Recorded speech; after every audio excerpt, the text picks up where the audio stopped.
Hi అండి. ఈరోజు నేను చేసిన వంట టమాటో పప్పు అండి. ఈ టమాటో పప్పులో పప్పు కుక్కర్లో పెట్టేసుకుంటాం కదా, చెప్తాను కదా ఎప్పుడు ఒక అరగంట ముందు మనం నానబెట్టుకుంటే పప్పు మెత్తగా అయిపోతుంది, టమాటోలు అన్నీ వేసుకున్నాను అని. ఆ పోపు అన్నీ వేయించేసుకున్నాక కొంచెం జీలకర్ర, ఎండుమిర్చి, ఇంగువ పోపు వేయించుకుని ఆ మిరపకాయలు మిక్సీ చేసుకుని ఉంచుకుంటే మనం ఎందులో అయినా పప్పుల్లో వేసుకోవచ్చు, బాగుంటుంది. ఒక అర స్పూన్ వేసేస్తే కలర్ఫుల్గానే ఉంటుంది, చాలా రుచిగా ఉంటుంది అన్నమాట. కాకరకాయ వేపుడు చేశానండి. ఇంకా చారు పెట్టాలి. ఇవాళ బద్ధకంగా ఉందండి.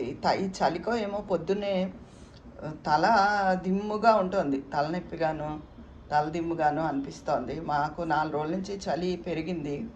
హైదరాబాద్లో బాగా చలిగా ఉందట. ఇంకా చారు పెట్టాలి. కొంచెం పొడి వేసి పెడితే మంచిది, మిరియాల చారులాగా అలా అని చూస్తున్నాను. ఇదండి కాకరకాయ ఫ్రై, టమాటో పప్పు. ఉంటాను.